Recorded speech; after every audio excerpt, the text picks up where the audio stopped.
सब लोग को good evening, good evening.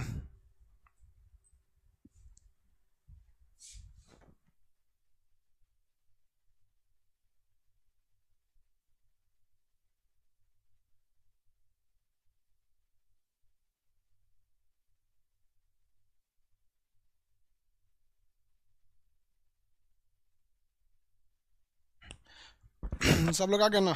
Good evening बाबू सब लोग को। देखिए, पॉलिटी वाला बताना है आप लोग को। पीडीएफ वगैरह पीडीएफ सेक्शन में मिलेगा। जब तक यहाँ देखते हुए आप लोग आंसर देने का कोशिश करेंगे।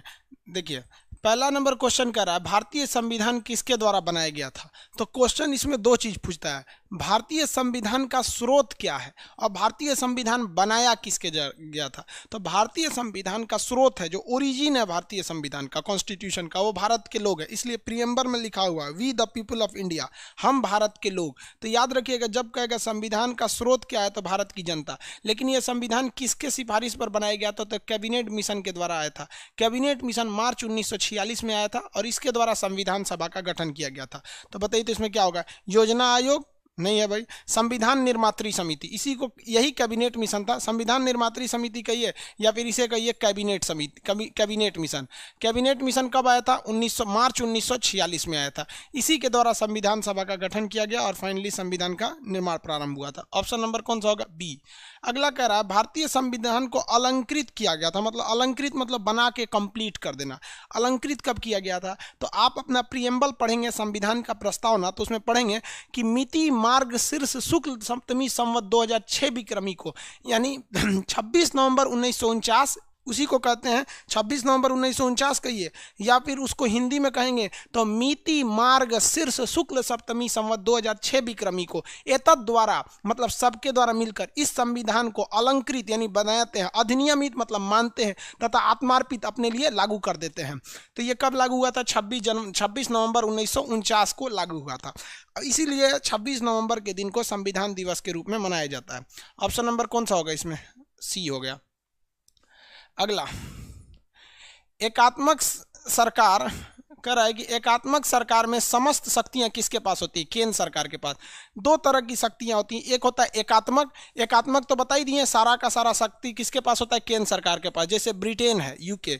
और एक होता है ना आपका संघात्मक सरकार, फेडरल होता है संघात्मक। तो संघात्मक उसे कहा जाता है, संघात्मक, जिसमें सेंट्रल गवर्नमेंट भी शासन करती है और स्टेट गवर्नमेंट भी करती है। तो जब स्टेट और सेंटर दोनों का रूल होने लगता है तो उसे हम लोग क्या कहते हैं? संघात्मक के नाम से जानते हैं। सेंटर और स्टेट दोनों के होने पर इसे हम लोग क्या कहते हैं? संघात्मक के नाम से जाते हैं। तो इसमें हो गया केंद्र की शक्तियां हो जाती हैं। दूसरा कह रहा है कि सूची 1 को सूची 2 से मिलाइए। देखिए, अध्यक्षात्मक क्या होता है? अध्यक्षात्मक, ये अच्छे से समझिएगा, इसमें कई बार क्वेश्चन पूछता है। अध्यक्षात्मक का मतलब होता है कि शासन दो लोगों के पास हो। जैसे हमारे देश में शासन दो लोगों के पास है। कहने के लिए तो सब कुछ राष्ट्रपति हैं, लेकिन करने के लिए सब कुछ प्रधानमंत्री हैं। कहने के लिए सब कुछ क्या है? राष्ट्रपति, लेकिन करने के लिए प्रधानमंत्री हैं। तो जब दो तरह की चीजें देखनी जाती हैं तो इसे कहते हैं संसदीय व्यवस्था। क्या कहेंगे? संसदीय व्यवस्था। तो इसमें ऑप्शन में संसदीय व्यवस्था भी है। संसदीय व्यवस्था किसे कहा जाएगा? तो वैसी व्यवस्था कहेंगे जिसमें राष्ट्रपति भी हो और प्रधानमंत्री दोनों हो, उसे संसदीय व्यवस्था कहते हैं। तो देखिए ना, संसदीय व्यवस्था का इसमें क्या है? शक्तियों का पृथक्करीकरण। सही है भाई, शक्तियों का पृथक्करीकरण ये तो नहीं हो, ये तो संघात्मक का होगा। देखिए ध्यान से, पहले संघात्मक आपको बता दिए, केंद्र और राज्य दोनों शासन है, अलग अलग करेंगे तो शक्तियों का पृथक्करण। अभी इससे पहले वाले में बताए थे एकात्मक किसे कहते हैं? तो शक्ति जो एक आदमी के पास रह जाएगा तो उसे क्या कहेंगे? एकात्मक कहेंगे। देखो भाई, शक्तियों का पृथक्करीकरण नहीं जी, शक्तियों का विभाजन होगा। मतलब केंद्र के पास आधी शक्तियां और कुछ राज्य के पास हैं, ये सही है। अब देखिए, संसदीय में क्या बताए थे? कार्यपालिका और विधायिका के बीच निकट संबंध होता है। देखिए, हमारे यहाँ कानून बनाने की सारी शक्तियां प्रधानमंत्री लोग के पास है, वो सारे चीज करते हैं, और राष्ट्रपति नाम मात्र के लिए रहते हैं। तो एक नॉर्मल सा संबंध है। तो ये इसमें हो जाता है आपका, ये कौन सा हो गया इसमें? संसदीय। संसदीय व्यवस्था। अध्यक्षात्मक क्या होता है समझिए। अध्यक्षात्मक व्यवस्था उस व्यवस्था को कहते हैं कि जब पूरा देश का शासन किसी एक व्यक्ति के पास हो जाता है तो उसे हम लोग क्या कहते हैं? अध्यक्षात्मक कहते हैं। मतलब अध्यक्षात्मक कहने का सेंस कब आएगा? कि जब कभी भी किसी शक्ति में, जहां कहीं भी देखेंगे कि जब किसी भी शक्ति के तहत जैसे प्रधानमंत्री का कोई शक्ति न दिया जाए तो वो क्या हो जाता है? अध्यक्षात्मक हो जाता है। जैसे अमेरिका, अमेरिका क्या है? अध्यक्षात्मक। वहां जो कुछ करेंगे वहां के राष्ट्रपति करते हैं, वहां प्रधानमंत्री नहीं होते हैं। तो संसदीय में क्या होता है कि अलग अलग होते हैं, तो हालांकि दोनों में संबंध होता है। इसमें क्या होता है, शक्तियों का पृथक्करण। पृथक्करण मतलब होता है भैया ये अध्यक्षात्मक का काम है, इसमें आपको दोनों लोग में कोई संबंध नहीं होते हैं सब। तो इसमें ऑप्शन के हिसाब से देखेंगे तो आप कौन सा होगा भाई, सब सही है था, 1 2 3। अगला, स्थानीय सरकार का आधार क्या होता है? स्थानीय सरकार किसे बोलते हैं? जो लोकल द्वारा, लोगों के द्वारा चलाया जाता है। जैसे मुखिया, मुखिया जब भी होगा उसी ग्राम पंचायत का होना चाहिए, वार्ड मेंबर उसी वार्ड का होना चाहिए। अब और देखेंगे तो चेयरमैन वहीं का होना चाहिए। ऐसा नहीं कि बाहर से उठा लेंगे, जबकि लोकसभा में ऐसा नहीं होता है। मोदी जी गुजरात से उठे बनारस से आके लड़ लिए, होता है कि नहीं होता है? पता चला कोई पटना का रहने वाला है, भागलपुर से चुनाव लड़ रहा है। तो स्थानीय सरकार लोकतंत्र के हिसाब से काम करती है। लोकतंत्र का क्या वार्ड मेंबर या किसी का भी चुनाव अपने मन से होता है? नहीं, लोकतंत्र के हिसाब से होता है और वहीं के लोगों द्वारा होता है। इसको कहते हैं सत्ता को तोड़ देना, यानी सत्ता का विकेंद्रीकरण। मतलब एक शक्तियां किसी के पास नहीं रखे। जैसे केंद्र सरकार, राज्य सरकार है ना, तो केंद्र सरकार, राज्य सरकार के अलावे एक स्थानीय सरकार भी है जो बहुत पावर रखती है। देखिए ना, मुंबई की बीएमसी के पास कितना पावर है कि बिहार के जो आईपीएस अधिकारी थे ना, कौन तिवारी जी थे, उनको क्या किया था, क्वारंटाइन कर दिया। फिर कंगना रनौत का छज्जा तोड़ दिया, ऑफिसे तोड़ दिया पूरा वहाँ पे। तो ये सब स्थानीय सरकार होते हैं। समझ में आया कि नहीं आ गया? किसी को कोई दिक्कत है? आगे बढ़े, अगला क्वेश्चन देखिए। कह रहा है कि भारतीय संविधान में मजबूत केंद्र के साथ संघीय प्रणाली कहां से लाया गया है?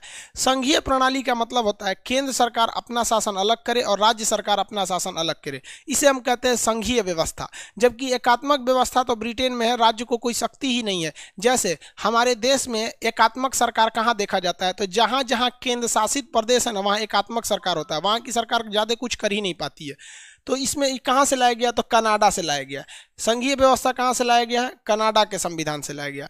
भारतीय संविधान में मूल अधिकार के मूल अधिकार के उप समिति के अध्यक्ष कौन थे? तो मूल अधिकार जो था वो सरदार वल्लभ भाई पटेल के पास था। तो ये कह रहे हैं उप समिति थे। तो समिति के अध्यक्ष तो सरदार वल्लभ भाई पटेल थे, उप समिति के थे जेबी कृपलानी। उप समिति यानी उससे नीचे का पावर जेबी कृपलानी। भारतीय संविधान में आपातकाल का प्रावधान कहाँ से लिया गया है? तो भारतीय संविधान में 2 तरह से आपातकाल है, एक राष्ट्रीय आपात 352, एक राजकीय आपात 356। ये लिया गया है जर्मनी से। कहाँ से लिया गया है? जर्मनी के संविधान से। और एक है 360 यानी वित्तीय आपात। कौन सा है? वित्तीय आपात। ये कहाँ? ये अमेरिका से लिया गया है। 360 को अमेरिका से लिया गया, जापान ब्रिटेन से ही नहीं है। तब जब नहीं रहेगा तो भाई भारत शासन अधिनियम 1935, ये पहले ही आपातकाल यहाँ था, लेकिन इसको मॉडिफाई किया गया है, तो वो जर्मनी और अमेरिका के संविधान से। Option number B. 8वां देखेंगे।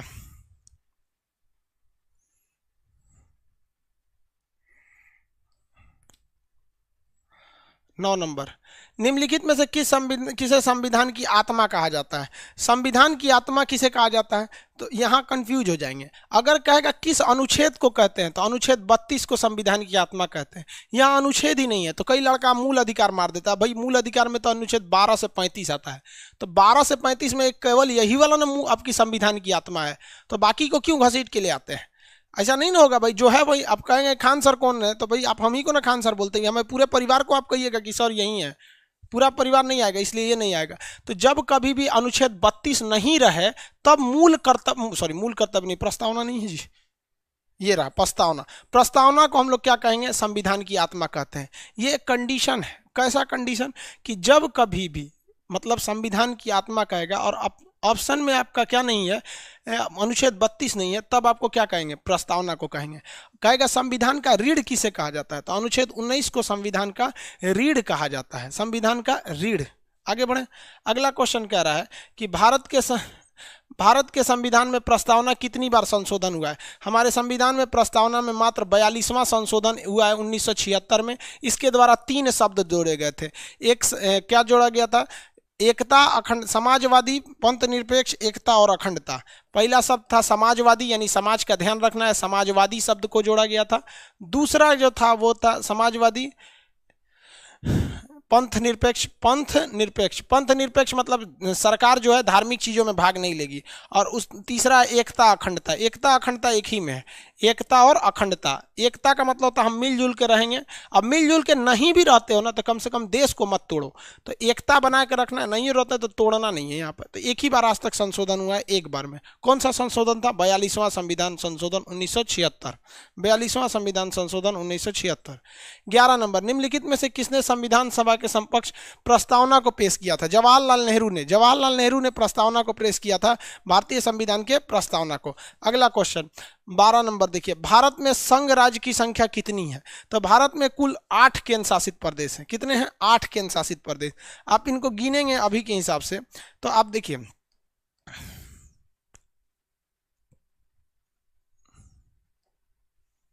भारत का नक्शा नहीं है क्या इसमें?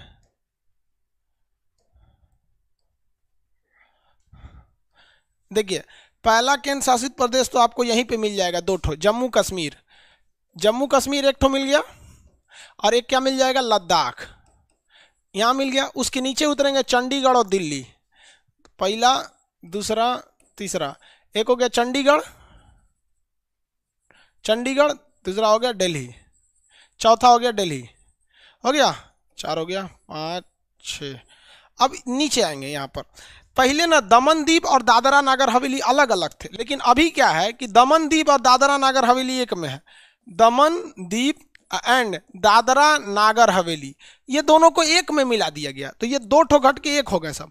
ये हो गया। अब नीचे उतरेंगे तो यहाँ पांडिचेरी, कौन है? पांडिचेरी, पांडिचेरी, ये हो गया। इसके अलावा एक और लक्षद्वीप मिलेगा, एक और अंडमान मिलेगा। उस साइड में लक्षद्वीप और एक और अंडमान, अंडमान मिलेगा। समझ में आ गया कि नहीं आ गया? टोटल कितने केंद्र शासित प्रदेश हैं? 8 है। देखिए, पहले राज्यों की संख्या 29 थी, तेलंगाना के बनने के बाद राज्यों की संख्या 29 हो गई, लेकिन कश्मीर को राज्य थोड़ी रखा गया, अब इसे तोड़ दिया गया, तो वापस राज्यों की संख्या 28 हो गई है। 8 + 28, समझ में आया? 8 + 28।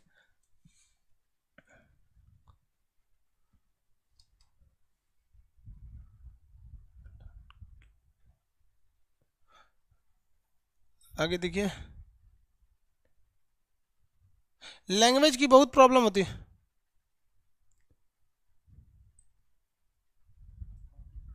हाँ?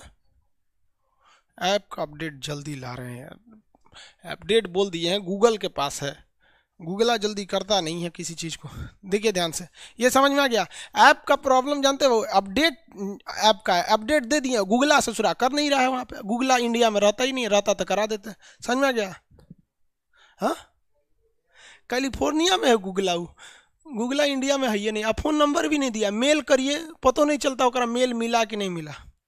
अगला क्वेश्चन देखिए, भारत के किस अनुसूची में दल बदल की चर्चा है? 10 से दल बदल, 10 से 10, 10 से दल बदल, 10 से 10। यानी आप जीतने के बाद चुनाव अपनी पार्टी छोड़ के दूसरी पार्टी में नहीं जा सकते। आपको जाना है बीजेपी छोड़ के कांग्रेस में, कांग्रेस छोड़ के जेडीयू में, जेडीयू छोड़ के शिवसेना में, जहां जाना है आप जा सकते हैं। बट आपको जब भी जाना है तो चुनाव से पहले चले जाइए, आप डिसाइड के लिए किसके पास चुनाव लड़ेंगे। लेकिन अगर आप चुनाव जीत गए हैं बीजेपी के नाम पे तो आप अगले 5 साल तक वहीं बने रहिए, और अगर कांग्रेस के नाम पे जीते हैं तो अगले 5 साल तक वहीं पे बने रहिए। समझ आ रहा है कि नहीं? किसी को कोई दिक्कत नहीं है? आगे बढ़े।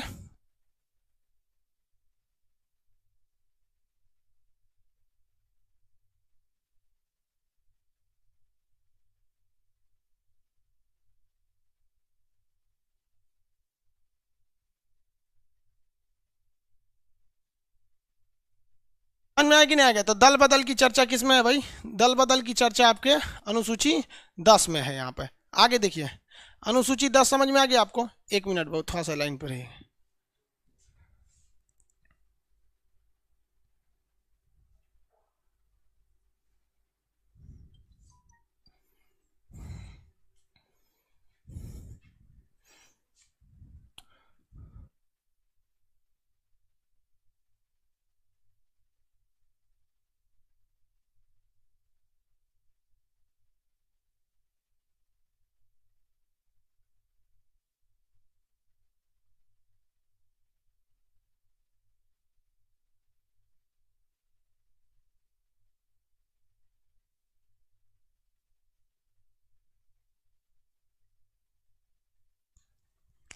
चलिए बाबू आगे देखिए, भारतीय संविधान को सूची 1 को सूची 2 से मिले, ये सीधे यही कह रहा है।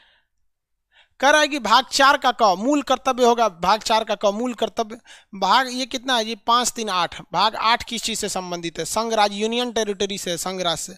भाग 9 पंचायत से है, भाग 9 का क नगर पालिका से है। ये सब का सब सही है, आमने सामने है सब एकदम। 15 नंबर, भारतीय संविधान की 7वीं अनुसूची में जनगणना जनसंख्या नियंत्रण एवं परिवार नियोजन क्या है। देखिए कुछ ऐसे चीजें हैं जो केवल सेंट्रल गवर्नमेंट को उसका पावर दिया गया है, तो वैसी शक्तियां जो केवल और केवल सेंट्रल गवर्नमेंट के पास रहती है उसे हम लोग कहते हैं संघ शक्तियां। कौन सी शक्ति? संघ शक्ति। उसमें केवल सेंट्रल गवर्नमेंट कानून बना सकती है। यूनियन लिस्ट की जिसके कहा जाता है, 100 सब्जेक्ट्स हैं सभी इसमें, 100, जैसे सेना, बैंकिंग, रेलवे, इंटरनेट, इस सब पे जब भी कानून बनाना रहेगा कौन बनाएगा आपका, सब जब भी बना रहेगा central government.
Sorry sorry sorry, sound नहीं ऑन कर पाए थे, यहाँ से दिमाग से उतर गया। साउंड साउंड साउंड का प्रॉब्लम, चलिए दोबारा समझा देते हैं। संघ सूची तक बता दिए थे। राज्य सूची यानी स्टेट, कौन स्टेट में आते हैं वैसे चीज जो राज्य सरकार के लिए जरूरी है, जैसे शिक्षा हो गया, सॉरी शिक्षा करें, सिंचाई व्यवस्था हो गया, कृषि हो गया, नगर पंचायत हो गया, स्थानीय स्वशासन, ये राज्य सूची में आते हैं। और समवर्ती सूची में वैसे चीज आते हैं जो बहुत जरूरी है देश के लिए, जैसे शिक्षा है, समवर्ती सूची में आ जाता है। परिवार नियोजन, जनसंख्या कंट्रोल करना समवर्ती सूची में आ जाता है। तो इसमें कह रहा है कि जनसंख्या नियंत्रण किस में आएगा, तो जनसंख्या नियंत्रण ये सब किस में आते हैं, सब समवर्ती सूची में आ जाते हैं सब। नए राज्यों को भारत में मिलाने का अधिकार किसको है, संसद को है। जैसे अनुच्छेद 2 के तहत भारतीय, अनुच्छेद 2 में क्या कहा गया है कि किसी भी विदेशी राज्य को भारत में मिलाया जा सकता है संसद द्वारा। अनुच्छेद 3 में क्या कहा है कि किसी भी वर्तमान राज्य को आप तोड़ फोड़ कर सकते हैं, जैसे जम्मू कश्मीर को लद्दाख और जम्मू कश्मीर में तोड़ दिया, तो वो 3 के तहत ये दोनों काम कौन कर सकती है, संसद कर सकती है। कौन करेगा, संसद करेगा। हो गया, चलिए देखिए ध्यान से। कह रहा है कि इनमें से कौन सा विधि के समक्ष समानता है। 13 में कहा गया है कि ऐसा कोई कानून नहीं बना सकते हैं जो किसी के मूल अधिकार को छीन लेता हो। या अंग्रेजों द्वारा बनाया गया ऐसा कोई कानून लीगल नहीं है जो किसी के अधिकार को छीनता हो। तो ये 13 कहता है। 14 कहता है कानून के आगे सब समानता है, तो यही बात है, 13 नहीं होगा, इसमें कौन सा होगा 14, विधि के समक्ष समानता, कानून के आगे सब बराबर है। 15 कहता है जाति धर्म लिंग जन्म स्थान के आधार पर सब बराबर है। 17 कहता है छुआछूत का अंत, आपको छुआछूत का क्या करना है, अंत करके रखना है, किसी से आप भेदभाव नहीं कर सकते, छुआछूत का अंत की चर्चा है। निजता का अधिकार किसमें है, निजता का मतलब होता है प्राइवेसी, आप किसी चीज को छुपा सकते हैं, आपका पासवर्ड आपके कॉल डिटेल्स को कोई नहीं निकालेगा, ये है आपका निजता का अधिकार। हालांकि आप कब कॉल किए हैं कब नहीं, ये आपराधिक घटनाओं की जांच के लिए आप कर सकते हैं, इसके लिए नहीं रोका जा सकता है। तो ये हो गया अनुच्छेद 21 में। 19 को संविधान का रीढ़ कहा जाता है, इसमें अभिव्यक्ति की स्वतंत्रता, मीडिया की स्वतंत्रता, पुतला जलाने की स्वतंत्रता, हर तरह की स्वतंत्रता है। 20 में क्या कहा गया है कि किसी व्यक्ति को एक गलती की बस एक ही सजा देंगे, और सजा उस समय के कानून के हिसाब से न देंगे जिस समय उसने अपराध किया है, न कि अपराध के पहले क्या सजा थी या अपराध के बाद कौन सा नया कानून बनाया गया, इस आधार पर आप सजा नहीं दे सकते हैं। और साथ ही कहा गया है कि अपराध जब तक उस अपराध सिद्ध होने के बाद भी उसे संरक्षण देंगे। 18 में कहा है कि आप किसी भी तरह की उपाधि नहीं रख सकते हैं, अंग्रेजों द्वारा जो उपाधि दी गई थी उसे आप नहीं रख सकते हैं। तो इसमें कौन सा होगा आपका 21 होगा। प्राण एवं दैहिक स्वतंत्रता भी उसमें। अल्पसंख्यकों के हितों की चर्चा किसमें, 29 में। देखिए अल्पसंख्यक उसे कहते हैं जिनकी भाषा 10% से कम बोली जाती हो या जिनका धर्म 10% से कम हो। जैसे पूर्वोत्तर राज्य जो है ना, नागालैंड में, वहाँ हिंदू अल्पसंख्यक है, क्योंकि वहाँ के हिंदू धर्म के लोगों ने हिंदू धर्म छोड़ के ईसाई धर्म को अपना लिया। मिजोरम में हिंदू अल्पसंख्यक हो गए, वो लोग ईसाई धर्म को अपनाते जा रहे हैं। तो ऐसा नहीं है कि भारत में, ये डिपेंड करता है राज्य में। अब पूरे देश की कल्पना कर, पूरे देश के हिसाब से देखेंगे तो हिंदू अल्पसंख्यक नहीं होगा ना, मुस्लिम अल्पसंख्यक होंगे सब। तो पूरे देश का मायने नहीं रखता, उस राज्य का मायने रखता है। उस राज्य में अगर 10% से कम है तो अल्पसंख्यक है, भाषा भी कम है तो अल्पसंख्यक है। तो कहा गया है कि अल्पसंख्यकों को आप कहीं भी पढ़ने लिखने से रोक नहीं सकते, 29 में। और 30 में कहा है कि अगर वो अल्पसंख्यक चाहे तो वो अपने मनपसंद कॉलेज स्कूल को खोल सकता है। समझ में आया कि नहीं आ गया? आगे देखिए, निम्नलिखित में से किस अनुच्छेद को संविधान में निर्गत करके कहा गया संविधान की आत्मा है? लो देखिए, वहां पे क्या था, वहां संविधान की आत्मा प्रस्तावना बताए थे, यहाँ अनुच्छेद के हिसाब से पूछ रहा था। अनुच्छेद 32, इसे संविधान का बैकबोन या रीढ़ कहा जाता है, कॉन्स्टिट्यूशन का रीढ़ या बैकबोन कहा जाता है। 21 नंबर क्वेश्चन, निम्नलिखित में से किस अनुच्छेद के तहत कोई व्यक्ति अपने मूल अधिकार के उल्लंघन के मामले में सीधे सुप्रीम कोर्ट जा सकता है? तो अनुच्छेद 32, इसके तहत आपको डिस्ट्रिक्ट कोर्ट हाई कोर्ट जाने की जरूरत नहीं है, सीधे कहाँ जा सकते हैं आप? सुप्रीम कोर्ट में जा सकते हैं, किसी को कोई दिक्कत है? इसीलिए इसे संविधान की क्या कहते हैं? आत्मा कहते हैं। इसके द्वारा 5 प्रकार के रीट निकाले जा सकते हैं। रीट एक तरह का सुप्रीम कोर्ट का आदेश होता है जो आपके मूल अधिकार को मानने के लिए किसी को बाध्य कर देता है। समझ में आया कि नहीं आ गया? आगे बढ़े।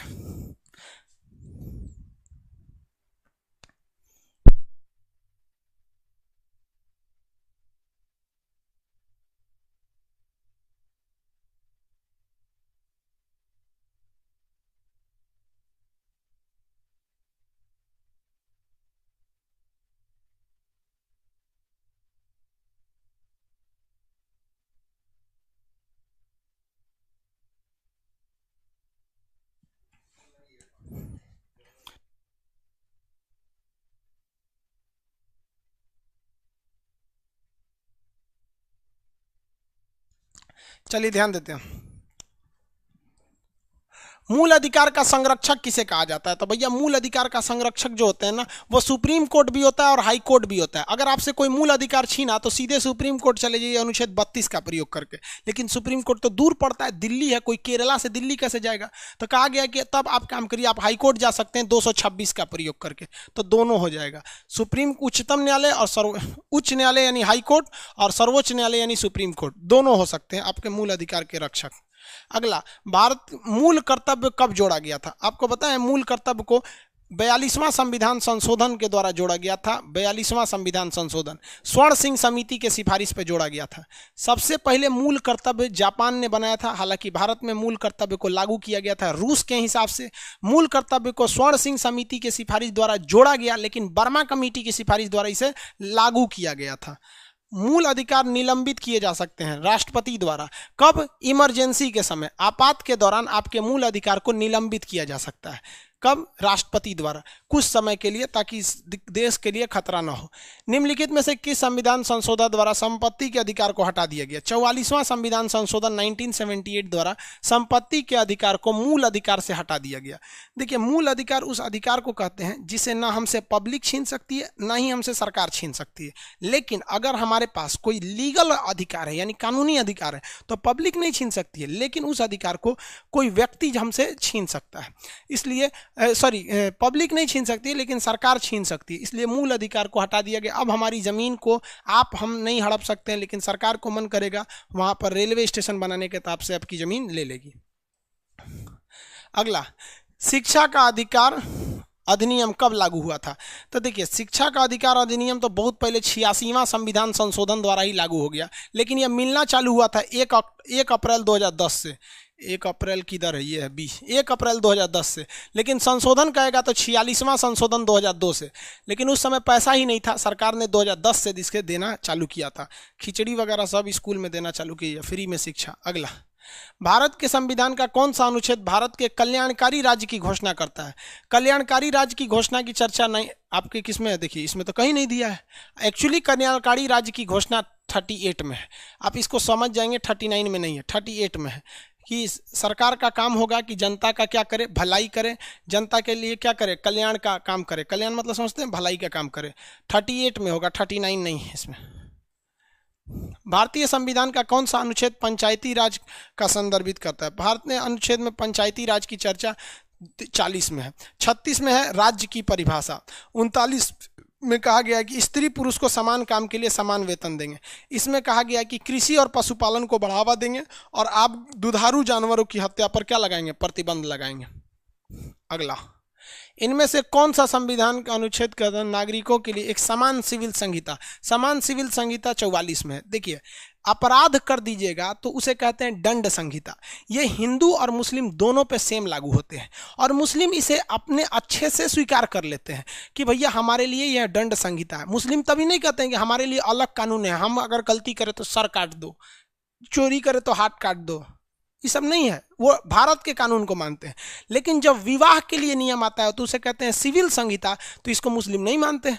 वो कहते हैं कि ना भैया, इसको ना मानेंगे, हम यहाँ पर हम अपना अलग मानेंगे। तो समान सिविल संहिता है। चुनाव के नियम को आचार संहिता कहते हैं। चुनाव के नियम को आचार संहिता 44 हो जाएगा ये।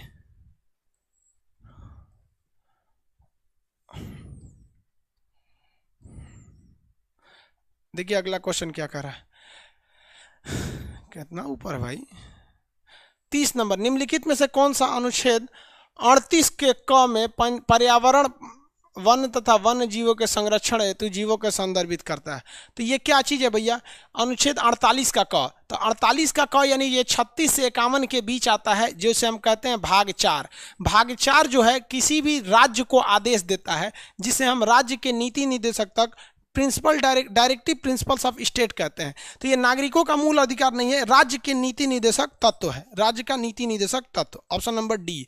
अगला, भारत के राष्ट्रपति को पद को भरने के लिए निर्वाचन का आयोजन निम्नलिखित में से कौन करता है? केंद्रीय निर्वाचन आयोग करता है। कोई नहीं इसमें। भारत के राष्ट्रपति को पद को भरने के लिए निर्वाचन आयोग निम्नलिखित में से क्या बोल रहा है भाई? निर्वाचन का आयोजन कौन करता है भाई? भारत का निर्वाचन आयोग करता है। निर्वाचन आयोग, निर्वाचन आयोग, इसमें कौन कौन भाग लेते हैं? तो इसमें राज्यसभा, लोकसभा भाग लेती है। 3 लोग लेते हैं, 3 लोग नहीं लेते हैं। लोकसभा, राज्यसभा और विधानसभा भाग लेती है। ये लोग भाग लेते हैं, बाकी इसके अलावा लोग भाग नहीं लेते हैं। आगे बढ़े। विधान मनोनीत सदस्य और एंग्लो इंडियन इसमें भाग नहीं लेते हैं। अगला क्वेश्चन कर रहा है, राष्ट्रपति के पद का शपथ कौन दिलाता है? राष्ट्रपति को पद का शपथ भारत के मुख्य न्यायाधीश दिलाते हैं। अगर ये मुख्य न्यायाधीश नहीं रहेंगे तो बाकी बचे सीनियर जज इनको दिलाएंगे। मुख्य न्यायाधीश नहीं रहेंगे तो बाकी बचे सीनियर जज इन्हें दिखाएंगे।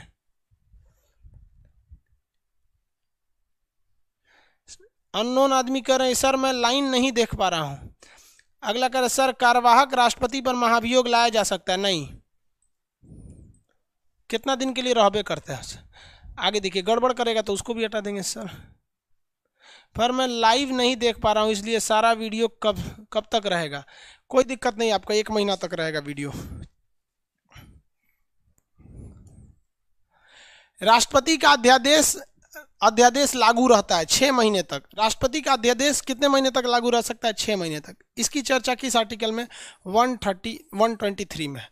देखिए, राष्ट्रपति का अधिकार है कि वो एक टेम्पोररी कानून बना सकता है, जबकि संविधान में कहा गया कि कानून बनाने का अधिकार केवल संसद को है। लेकिन संसद केवल साल में 3 बार बैठती है, एक फरवरी के महीने में बजट सत्र, जुलाई के महीने में मानसून सत्र, नवंबर के महीने में शीतकालीन सत्र। लेकिन इसके बीच अगर इमरजेंसी में कानून बनाने की जरूरत पड़ गई तो राष्ट्रपति कानून बनाते हैं, जिसे हम लोग कहते हैं अध्यादेश। लेकिन यह टेम्पोररी कानून रहता है, 6 महीने से ज्यादा नहीं रह सकता है, क्योंकि संसद के किसी 2 सदनों में 6 महीने से ज्यादा का गैप नहीं हो सकता है। तो ये लोग आके उसके के लिए एक नया कानून बनाएंगे, तो इसीलिए इसकी अधिकतम अवधि 6 महीने होती है। आगे, निम्नलिखित में से कौन सा व्यक्ति निर्विरोध राष्ट्रपति चुना गया? नीलम संजीवा रेड्डी, डॉक्टर नीलम संजीवा रेड्डी। ये इनके खिलाफ कोई चुनाव में उठा ही नहीं था, निर्विरोध चुन लिए गए थे। राष्ट्रपति और उपराष्ट्रपति के निर्वाचन संबंधी विवाद के निपटारा के लिए सुप्रीम कोर्ट किसका प्रयोग करता है? आर्टिकल 71 का कहता है, जिसे हम लोग कहते हैं ये उसका मूल अधिकार है, प्रारंभिक अधिकार है। सुप्रीम कोर्ट वैसे अधिकार को प्रारंभिक क्षेत्र कहता है जो केवल सुप्रीम कोर्ट में जा सकते हैं। तो राष्ट्रपति और उपराष्ट्रपति का चुनाव संबंधी विवाद अनुच्छेद 71 के तहत केवल और केवल सुप्रीम कोर्ट में जा सकता है। तो वैसा मुकदमा जिसे आप हाई कोर्ट या डिस्ट्रिक्ट कोर्ट में नहीं ले जा सकते हैं, उसे कहते हैं प्रारंभिक क्षेत्राधिकार। समझ में आ गया कि नहीं आ गया? अगला,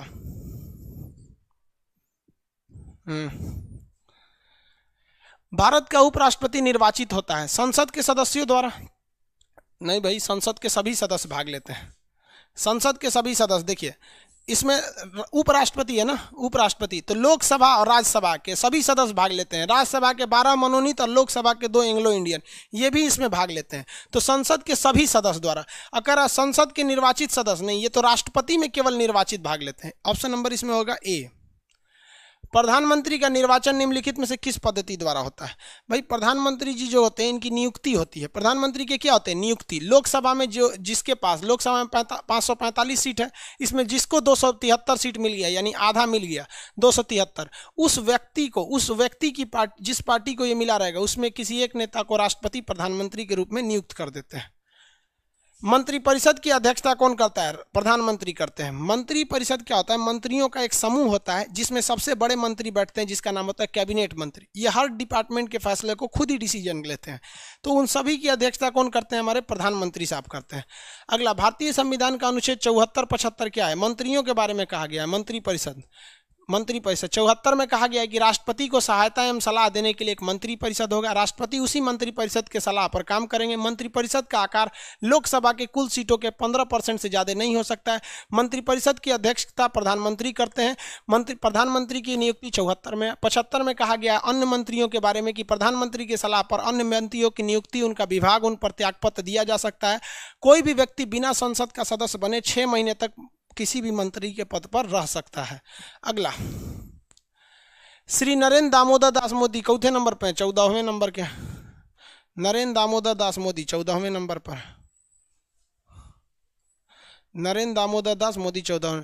मंत्रिपरिषद में शामिल नहीं होते हैं। देखिए, मंत्रिपरिषद में 4 तरह के मंत्री होते हैं। कैबिनेट मंत्री जो सबसे सीनियर मंत्री होता है, इसके नीचे जो होते हैं वो राज्य मंत्री होते हैं, ये उनसे जूनियर होते हैं। उसके बाद कैबिनेट सचिव, ये शामिल नहीं होते हैं। बिना मंत्रालय वाले मंत्री, इन्हें उप मंत्री कहा जाता है। कैबिनेट सचिव शामिल नहीं होते हैं, ये लोग तो अधिकारी होते हैं, सचिव लोग। भारत के महान्यायवादी को नियुक्त कौन करते हैं? राष्ट्रपति, भारत के राष्ट्रपति। महान्यायवादी की चर्चा अनुच्छेद 76 में कहा गया है। महान्यायवादी को हम लोग अटॉर्नी जनरल कहते हैं।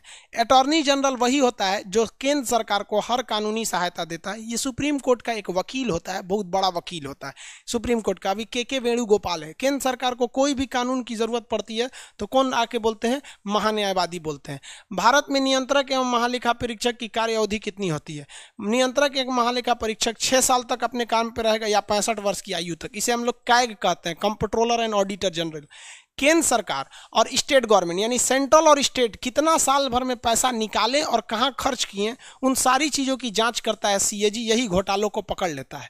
ये जब नियुक्त होता है तो अपने पद पर ये 65 वर्ष की आयु तक रह सकता है और वो 6 साल कार्यकाल तक रह सकता है। मान लीजिए 55 साल की उम्र में आया, तब ये 65 पर रिटायर नहीं होगा, तब 6 साल बाद हो जाएगा। यानी इन दोनों में जो पहले होगा उसी पर रिटायर हो जाता है। अगला, भारत के नियंत्रक एवं महालेखा परीक्षक किसके लिए मुख्य लेखा एवं परीक्षक का काम करते हैं। मतलब कह रहा है कि सीएजी जो होते हैं, नियंत्रक एवं महालेखा परीक्षक, किसके लिए काम करते हैं? केवल स्टेट संघ सरकार के लिए या राज्य सरकार के लिए, कि दोनों के लिए?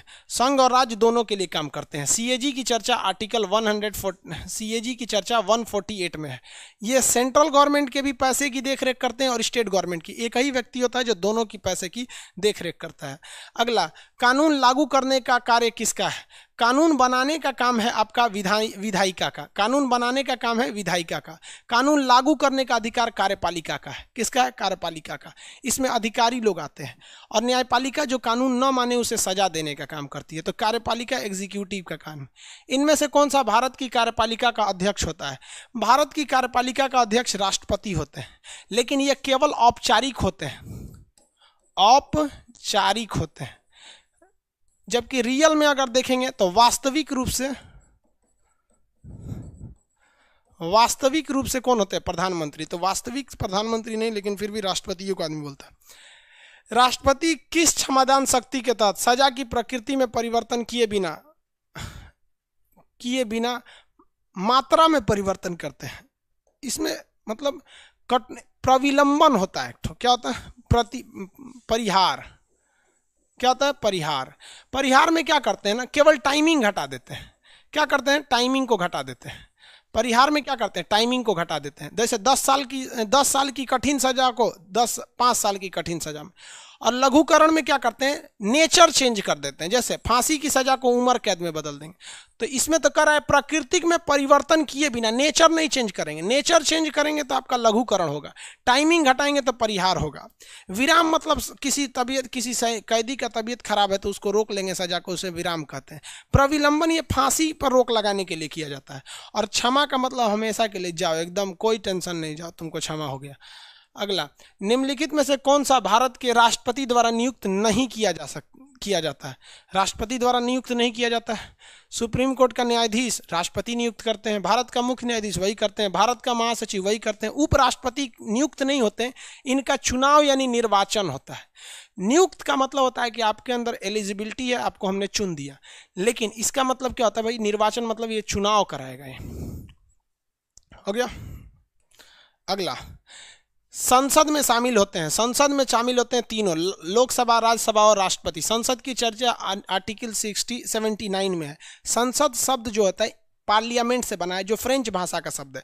लेकिन पार्लियामेंट की जननी जो कहा जाता है, संसद की जननी कहा जाता है, ये किसे कहा जाता है? तो ये ब्रिटेन को कहा जाता है। भारत के संसद का निर्माण एडविन लुटियन तथा बेकर ने बनाया था। संसद की इतनी शक्ति है कि भारत के अंदर कोई भी कानून को लागू किया जा सकता है। भारत की संप्रभुता यानी सारी शक्तियां, संप्रभुता का मतलब सारी की सारी शक्तियां किसके पास है? संसद के पास है। कैसे? कि या तो वो राज्यसभा के किसी के पास होगा, या तो लोकसभा के पास होगा, या तो राष्ट्रपति के पास। सब नेता तो संसद में बैठते हैं। समझ में आया कि नहीं आ गया? 50, राज्यसभा के सदस्यों का चुनाव किसके द्वारा होता है? तो जो विधानसभा के लोग होते हैं वो चुनते हैं। विधानसभा के सदस्यों द्वारा राज्यसभा के सदस्यों का चुनाव होता है। विधानसभा के सदस्यों द्वारा राज्यसभा के सदस्यों का चुनाव होता है। आज के लिए बाबू इतना ही रहने देते हैं। पीडीएफ का थोड़ा सा प्रॉब्लम चल रहा है ऐप अपडेट होने के लिए। कल का क्लास का कोई कंफर्म नहीं है, कल क्लास होगा कि नहीं, क्योंकि हमको थोड़ा सा डॉक्टर को दिखाना है। पता नहीं क्यों हाफ जा रहे हैं बहुत ज़्यादा, थोड़ा सा पढ़ाने में ना हाफ जाते हैं थोड़ा, तो डॉक्टर को दिखाना है। इसलिए कल का क्लास का कोई कंफर्मेशन नहीं है। नोटिफिकेशन दे देंगे, संभावना है कि कल का क्लास ना चल पाए। समझ में आ गया? नेक्स्ट क्लास में मिलेंगे। अब कब हम आपको सूचना दे देंगे। जल्दी से हम भी ठीक हो जाए, हम ज़्यादा अच्छा पढ़ाएं, क्योंकि रीजन क्या है कि थक जाता है आदमी, सांस फूलने लगता है तो बोला ही नहीं जाता है। आई होप आप समझेंगे। इसको पीडीएफ वगैरह दे देंगे। नेक्स्ट क्लास में मिलेंगे। जय हिंद।